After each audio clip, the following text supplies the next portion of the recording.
हाँ बेटा, कल हम लोग जो है टाइप्स ऑफ रिलेशन पढ़ चुके हैं, जिसमें हमने इक्विवेलेंस रिलेशन पढ़ा था।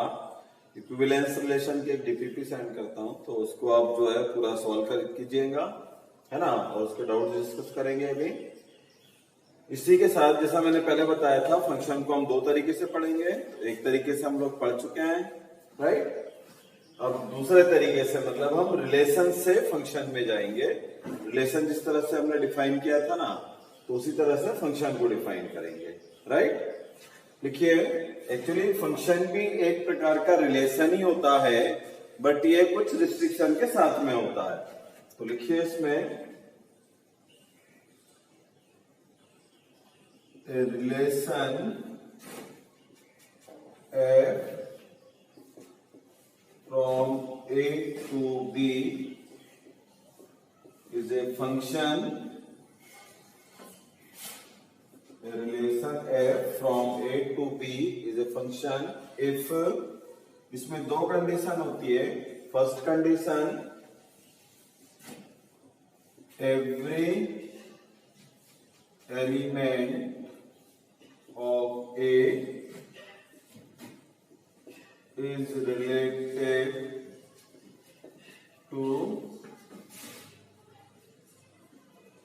an element of B।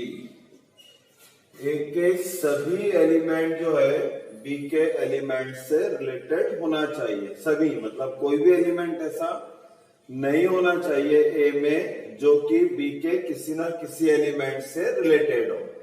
First condition. Second condition, each element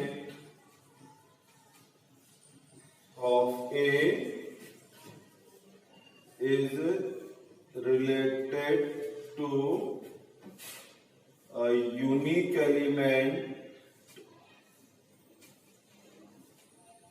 of B।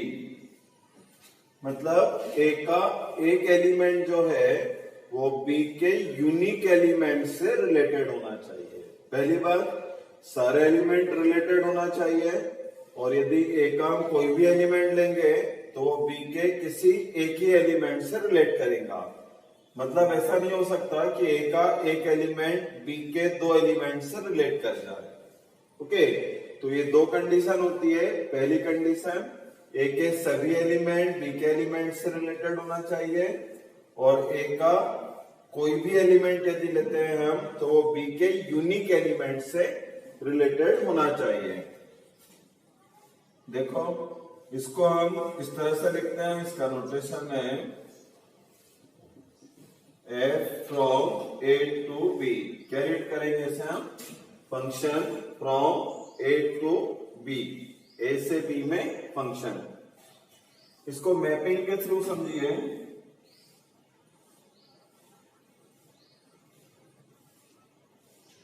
A B, मान लीजिए A में 3 एलिमेंट है, 1 2 3, और B में है 4 element A B C D, right.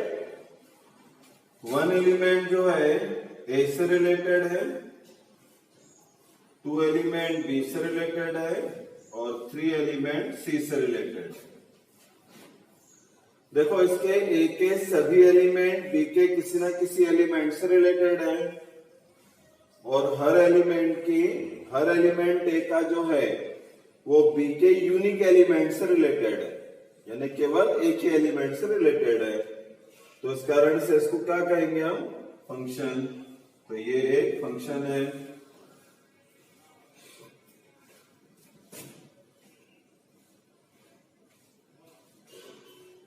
A B 1 2 3 A B C, 1 A से रिलेटेड है, 2 B से रिलेटेड है, 3 किसी से रिलेटेड नहीं है। ये फंक्शन है क्या? ये फंक्शन नहीं है, नॉट फंक्शन। क्या कारण है बेटा इसका? ये फर्स्ट कंडीशन को सेटिस्फाई नहीं करता। पहली कंडीशन क्या थी? Every element of A is related to an element of B। इसके सभी एलिमेंट इसके एलिमेंट से रिलेटेड होना चाहिए। यहाँ पर 3 जो है बराबर है 3 बी के किसी भी एलिमेंट से रिलेटेड नहीं है, इस कारण से ये फंक्शन नहीं होगा। और देखिए एग्जांपल 1 2 3 ए बी सी।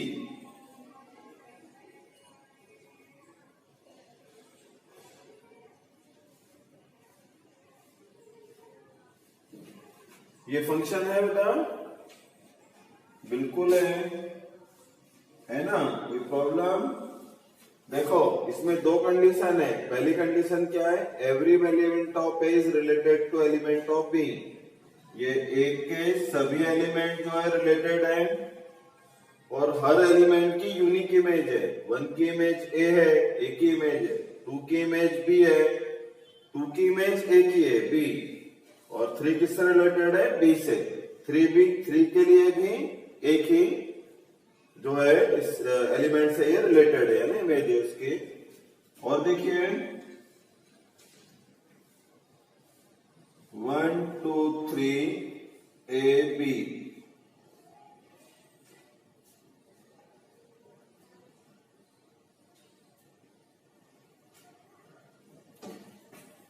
ये obvious not function.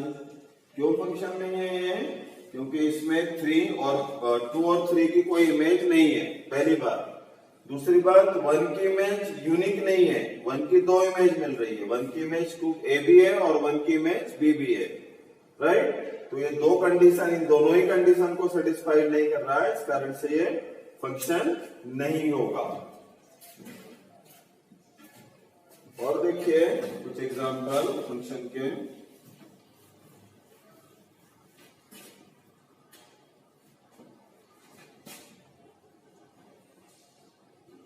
1 2 3 A B C D. 1 की इमेज ए, 1 की इमेज बी, 2 की सी, 3 की डी। फंक्शन है या नहीं है बेटा? देखो सभी एलिमेंट की इमेज है, पहला कंडीशन सेटिस्फाइड। लेकिन 1 की इमेज यूनिक नहीं है, 1 की इमेज कितनी है, ए भी है और बी भी है, इस कारण से ये फंक्शन नहीं है। So it is not function. समझ में आ रहा है? आसान है। देखिए ए बी 1 2 3, ये फंक्शन क्यों नहीं है? क्योंकि यहाँ पर 1 की 2 इमेज बन रही है, ए भी बन रही है और बी भी बन रही है। Each element of A is related to a unique element of B. बराबर है, ए के किसी भी एलिमेंट की एक से ज्यादा इमेज नहीं होना चाहिए, ए का एलिमेंट बी के केवल एक ही एलिमेंट से रिलेटेड होना चाहिए। बराबर है। ए बी सी, ये बताइए फंक्शन है या नहीं है?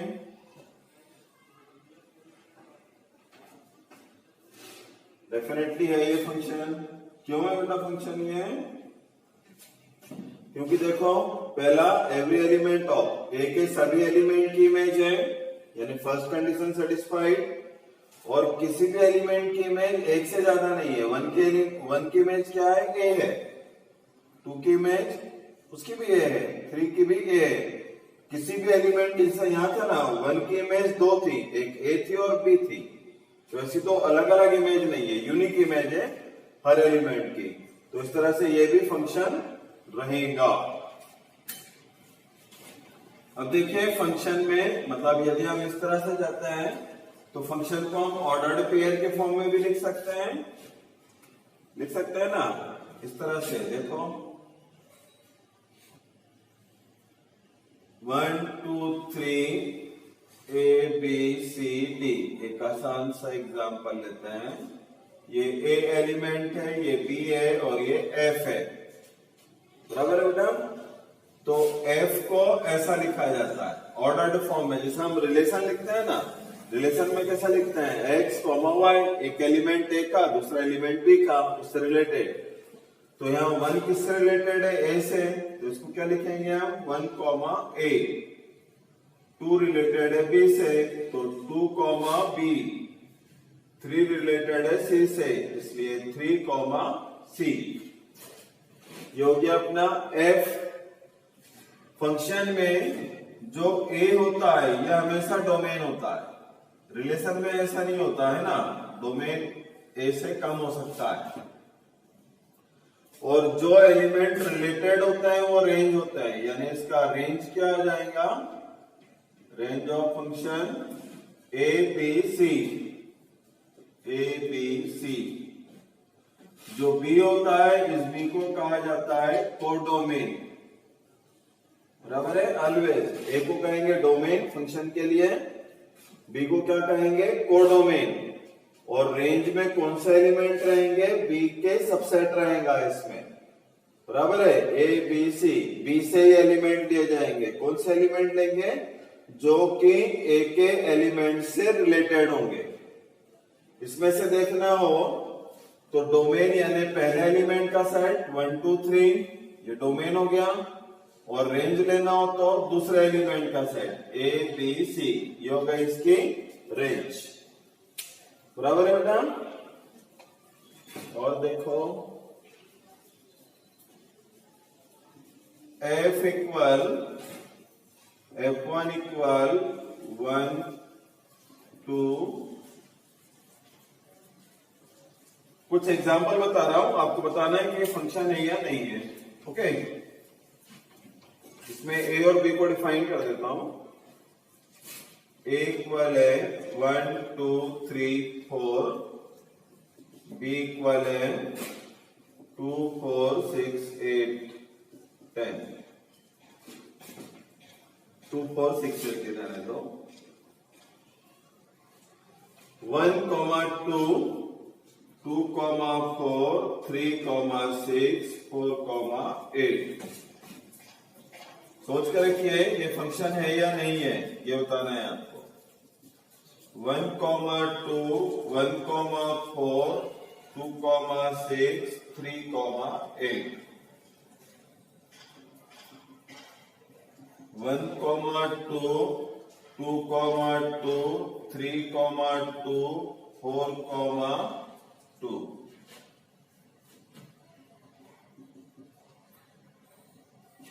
इसके बाद में लिखिए 1 8 2 4 3 6। इसके बाद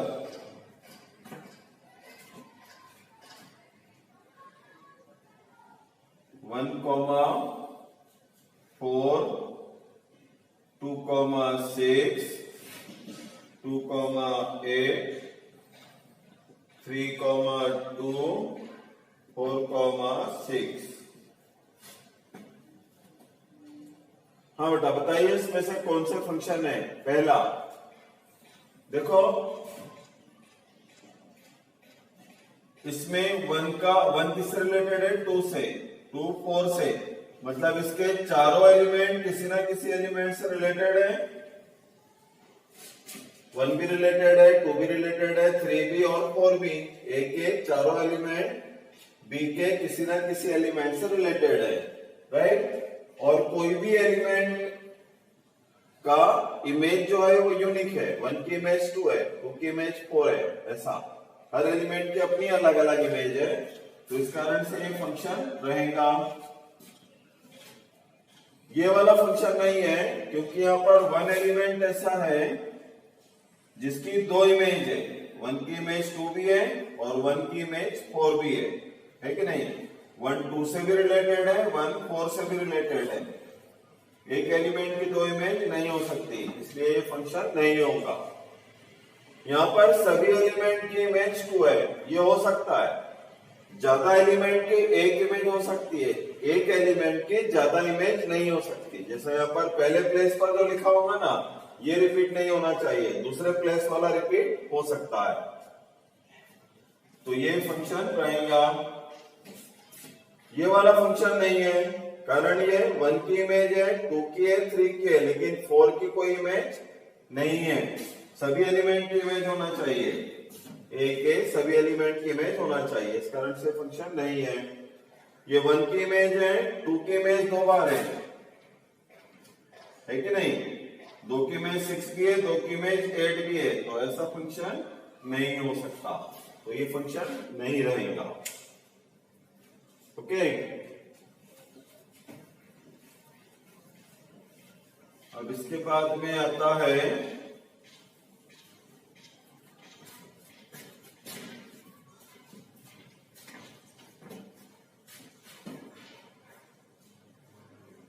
into function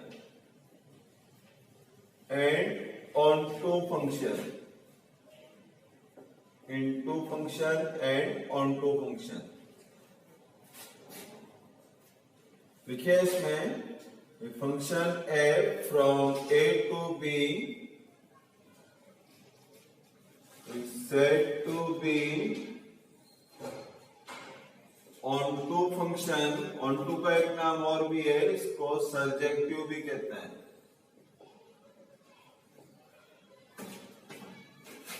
फंक्शन है from A to B is said to be onto यानी surjective function if range of f equal codomain. यदि किसी फंक्शन की रेंज कोडोमेन के इक्वल है, यहां पर कोडोमेन भी है, यदि फंक्शन की रेंज कोडोमेन के इक्वल है तो उस फंक्शन को क्या कहेंगे हम? सर्जेक्टिव फंक्शन या ऑनटू फंक्शन। और यदि कोई फंक्शन ऑनटू नहीं है तो उसको कहा जाता है into function. If f is not onto then it is into। यदि कोई फंक्शन onto नहीं है तब उसको क्या कहेंगे? into function. एक मैपिंग से समझते हैं, मैपिंग से बड़े आसानी से समझ में आता है। ये a b 1 2 3 a b c।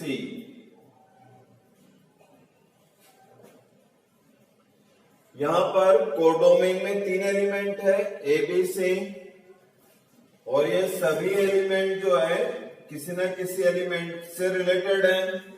इसका मतलब ये रेंज के एलिमेंट हो गए, तो इसकी रेंज क्या हो गई? ए बी सी। बी के ऐसे एलिमेंट का सेट जो ए के किसी न किसी एलिमेंट से रिलेटेड हो, उस सेट को रेंज कहा जाता है। तो रेंज ऑफ एफ किसके इक्वल है?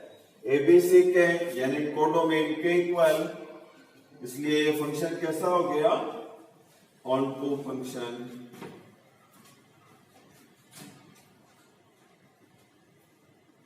ए बी। दूसरा एग्जांपल देखो, ए बी सी।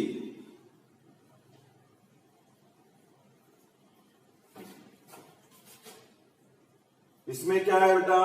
कोडोमेन कितना है? ए बी सी, बराबर है। फंक्शन है ना ये, याद रखो। इधर से कोई दो, मतलब यहाँ के किसी एलिमेंट की दो इमेज नहीं होना, इधर के सभी एलिमेंट की इमेज एक हो सकती है।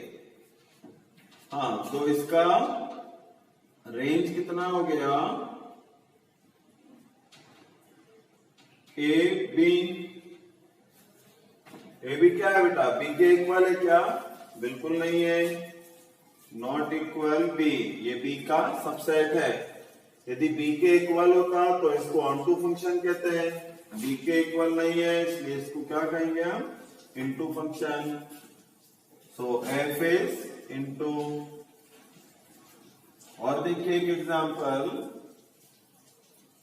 ए B 1 2 3 4 A B C 1 2b 3b 4c। इसकी रेंज में कितने एलिमेंट हैं? ऑब्वियस सभी आ गए ना, ए बी सी सब जुड़े हुए हैं इधर से, यानी रेंज बी के इक्वल। यदि रेंज बी के इक्वल हो गई तो फंक्शन कैसा हो गया? ऑनटू। एक एग्जांपल और देखो, 1 2 3 ए बी, 1 की इमेज, 2 की बी और 3 की। इसकी रेंज कितनी है? ओनली एक एलिमेंट है इसमें, ए। ऑब्वियस बी में 2 एलिमेंट थे, ए और बी, यानी रेंज बी के इक्वल नहीं है। बी के इक्वल नहीं है, इसका मतलब not onto, not onto यानी इनटू। तो ये फंक्शन कैसा हो गया? Into function. ये तो इनटू है, इधर तो ऑन टू फंक्शन है। ये मैपिंग के थ्रू समझा हमने। बाकी जो कुछ क्वेश्चंस है जो एफ ऑफ एक्स वाले, जिसमें हमने रेंज वगैरह फाइंड किया था, तो उस टाइप के सम के लिए हमें रेंज फाइंड करना होगा ऑन टू देखने के लिए, बराबर है। और रेंज जब कोडोमेन के इक्वल रहेंगी तब फंक्शन को हम क्या कहेंगे? On to function. रेंज के अभी बहुत सारे क्वेश्चन करेंगे अपन।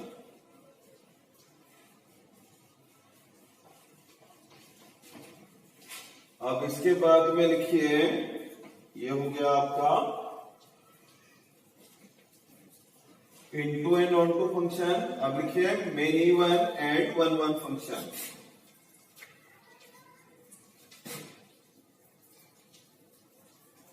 Many one and one one function.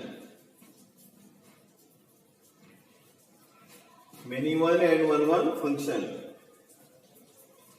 The function f from a to b is 1 1 if a function f from a to b is 1 1 if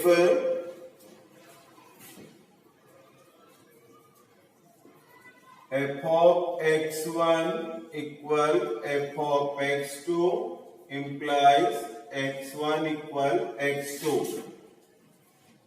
f of x1 equal f of x2, f of x1 यानी obvious y1, तो यदि y1 equal y2 है तो x1 equal x2 होना चाहिए। इसका मतलब क्या हुआ कि हर एलिमेंट की अपनी एक अलग इमेज होना, राइट। यदि इमेज इक्वल है तो वो नंबर भी आपस में इक्वल हो जाएंगे। देखो, और x1 is not x2 implies fx1 is not equal fx2। मतलब x1 और x2 यदि अलग अलग है तो इनकी इमेज भी अलग अलग होना चाहिए। x1 और x2 यदि डिफरेंट एलिमेंट है तो उनकी जो इमेज लेंगे हम वो भी डिफरेंट होना चाहिए, सेम इमेज नहीं होना चाहिए। उस केस में फंक्शन को क्या कहा जाता है? 1 1।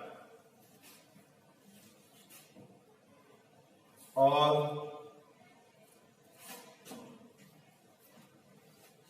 ये बाकी जो मेथड है अभी बाद में लिखवाता हूं, कैलकुलस मेथड है ये। और दो मेथड और है इसके अलावा, मतलब आप ऐसा समझ लीजिए, एक का कोऑर्डिनेट ज्योमेट्री से रिलेटेड है और एक कैलकुलस से। वो दोनों भी हम पढ़ेंगे, आज ही पढ़ेंगे। पहले अभी इसको क्लियर करता हूं। ये जो लिखा हुआ है बोर्ड पर, ये मैपिंग के थ्रू आसानी से समझ में आता है। देखो बेटा, ए बी 1 2 3 ए बी सी, 1 की इमेज 1, 2 की इमेज 2, 3 की इमेज 3। एक एलिमेंट की एक इमेज, बराबर है। तो फंक्शन क्या हो जाएगा? 1 1। 1 एलिमेंट की 1 इमेज, दिखता है क्लियर? 1 1।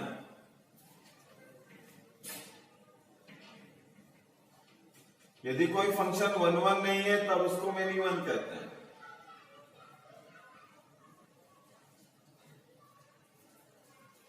ये देखो, ये दो एलिमेंट की एक इमेज है। 1 1 नहीं है ना, 1 1 में क्या होता है? एक एलिमेंट की एक इमेज होती है, बराबर है। यदि नंबर डिफरेंट है तो उनकी इमेज भी डिफरेंट होनी चाहिए। देखो यहाँ पर 1 और 2 दोनों डिफरेंट है, लेकिन दोनों की इमेज एक ही है। इसका मतलब ये कंडीशन सेटिस्फाइड नहीं हो रही है, यानी 1 1 नहीं है। ये 1 1 नहीं है तो क्या कहेंगे इसको हम? Many one. और देखिए,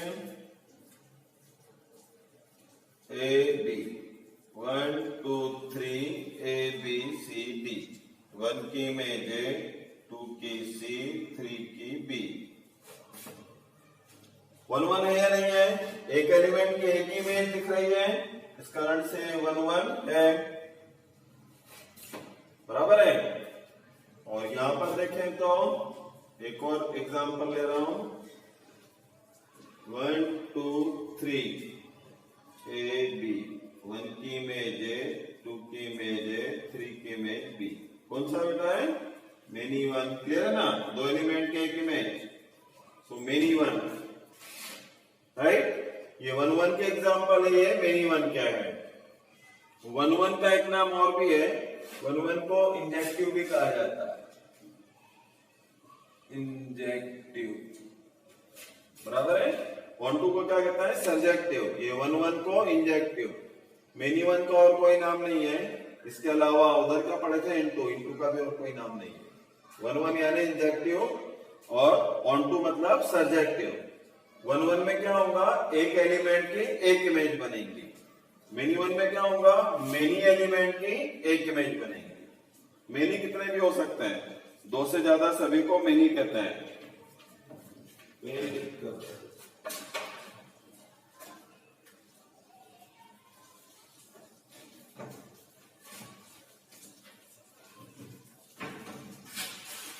मेनी एलिमेंट की वन इमेज। देखो 2 या 2 से ज्यादा बेटा मेनी होंगे। ओके, 1 2 3 ए बी, ये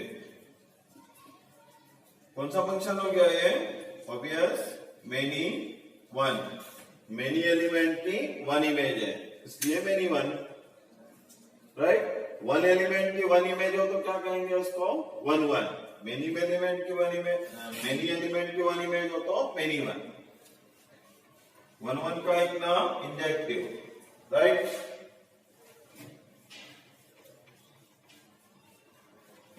हाँ, इसके पहले अभी हम एल्जेब्रिक मेथड देख रहे हैं, कुछ क्वेश्चन हम एल्जेब्रिक मेथड पर करेंगे, फिर उसके बाद में आपको बताऊंगा इसकी geometrical method and then calculus method. किसके लिए पढ़ रहे हैं हम? लिए 1 1 के लिए। लिखिए question, example, f from n to n, n natural number से natural number, is defined by f of x equal 3x plus 4, f of x equal 3x plus 4। आपको चेक करना है ये फंक्शन जो है 1 1 है या नहीं है। ओके, 1 1 है ये फंक्शन या नहीं है। देखो कैसा चेक करते हैं। मान लीजिए x1 x2 दो नेचुरल नंबर है डोमेन वाले, f of x1 equal f of x2 implies f of x equal 3x plus 4 question में गिवन है, तो f of x1 क्या आ जाएगा? 3x1 plus 4 और f of x2 क्या रहेगा बेटा? 3x2 plus 4। 4 से 4 cancel,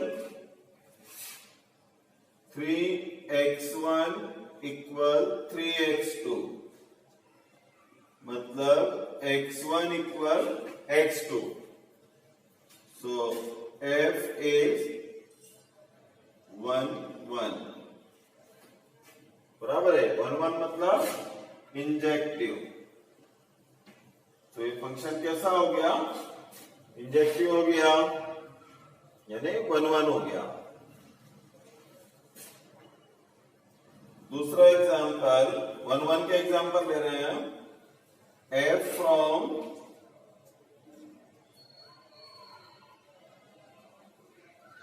I to I, f of x equal 4x minus 3। इसमें यदि हम x1 x2 तो इंटीजर में जो जिसके लिए f of x1 equal f of x2 हो, तब क्या मिलेगा बेटा हमें? 4x1 minus 3 equal equal 4x2 minus 3, -3 से -3 कैंसिल, x1 इक्वल x2, मतलब फंक्शन कैसा हो गया 1 1। और देखिए कुछ एग्जांपल,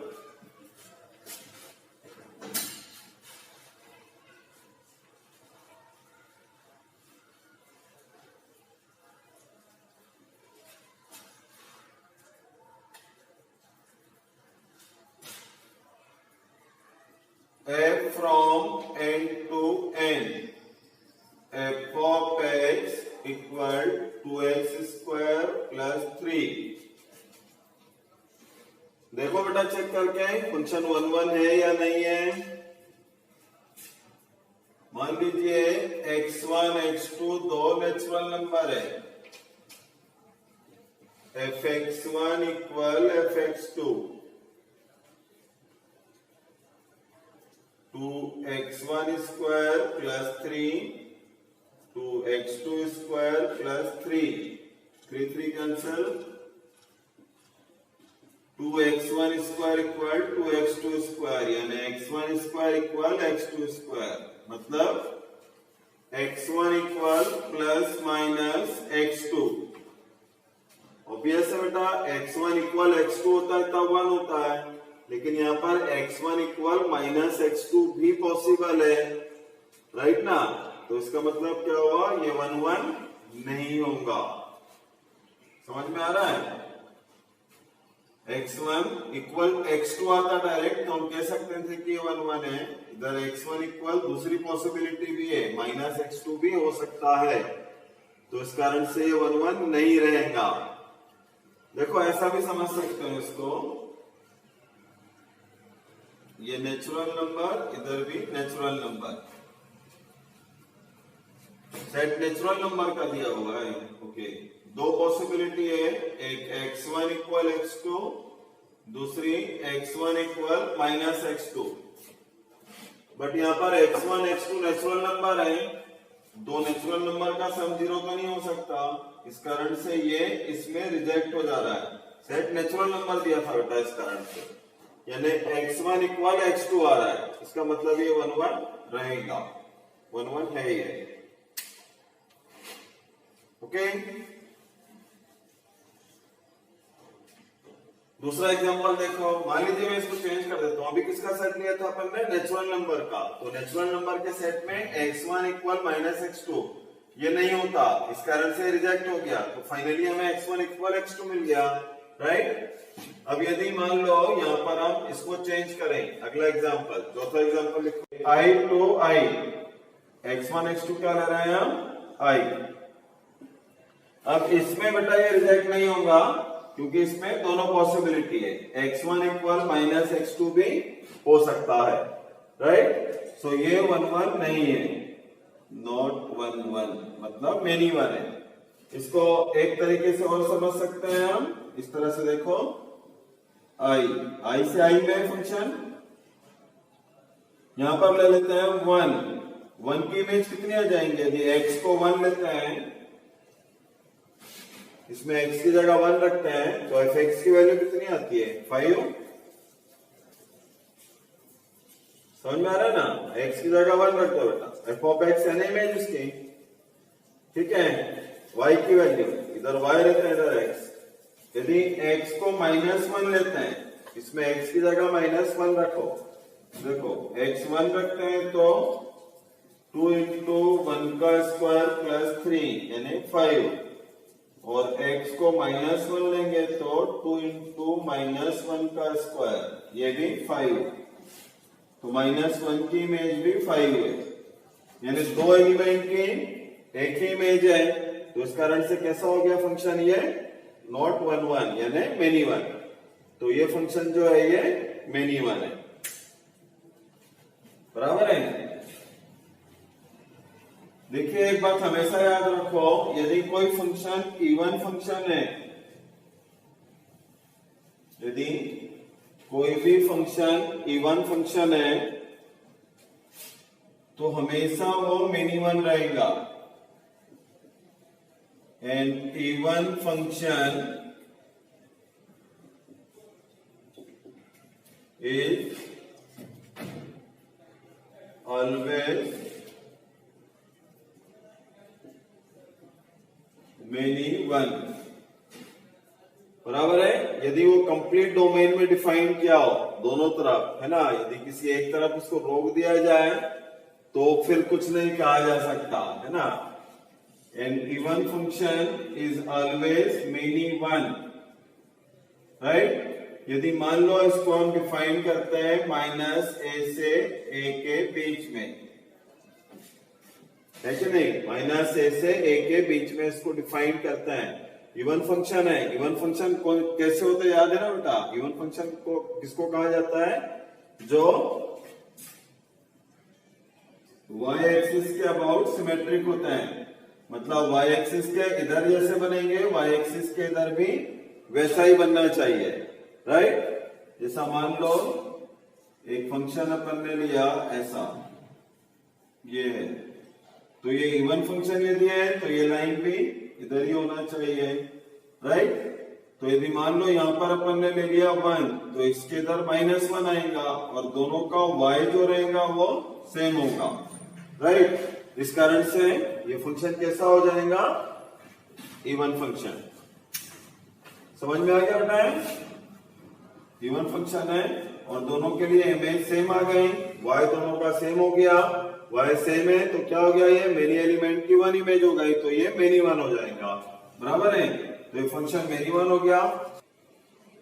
हाँ बेटा, इसकी जो है हम एक दूसरी मेथड पढ़ने वाले थे, बताया था आपको, geometrical method.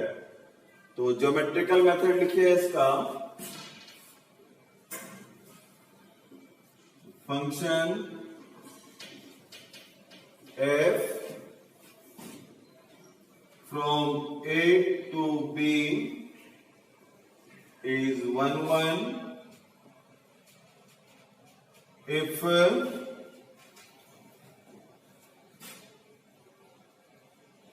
any line parallel to x axis intersect graph of f of x only at one point। यदि हम फंक्शन का ग्राफ ड्रॉ करें और x एक्सिस के पैरेलल कोई भी लाइन ले और वो लाइन उस ग्राफ को केवल और केवल एक ही पॉइंट पर इंटरसेक्ट करें, केवल और केवल एक पॉइंट पर इंटरसेक्ट करें, तो वो फंक्शन कैसा हो जाएगा, 1 1, यानी इंजेक्टिव फंक्शन होगा। और ऑब्वियस यदि एक से ज्यादा उस पर इंटरसेक्ट करता है तो फंक्शन 1 1 नहीं रहेगा।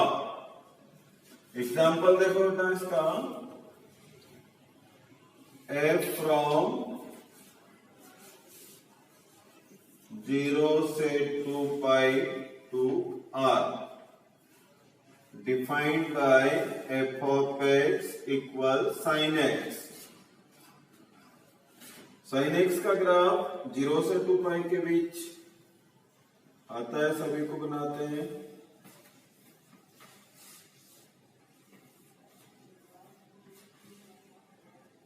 जीरो पाई 2 पाई, बराबर है बेटा। ये ग्राफ हो गया साइन एक्स का।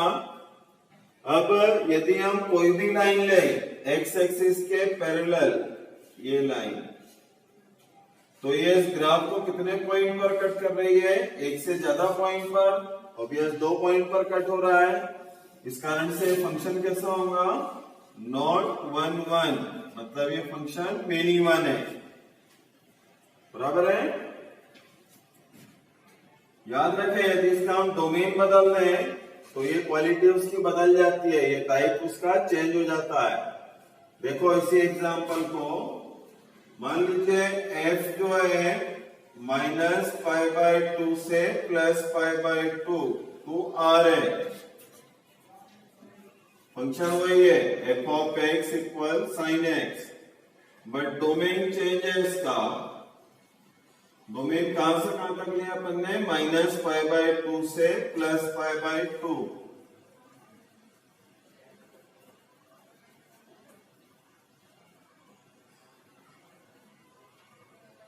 ये होता -π/2 इधर +π/2। ग्राफ अपने को बस इसके बीच में बनाना है sin x का। ग्राफ पूरा होता है, इधर जाएगा, इधर से ऊपर जाएगा, ऐसा। हमें केवल इतना पोर्शन देखना है बस, -π/2 से +π/2।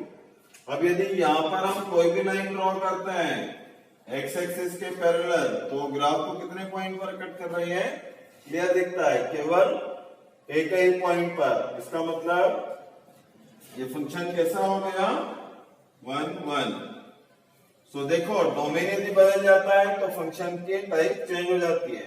0 से 2 पाई में sin x फंक्शन 1 1 नहीं है, मेनी 1 है, लेकिन -π/2 से +π/2 में फंक्शन कैसा है, 1 1 है।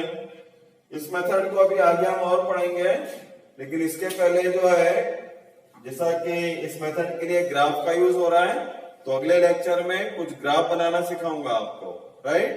तो नेक्स्ट लेक्चर में हम लोग ग्राफ सीखेंगे बेटा। Thank you.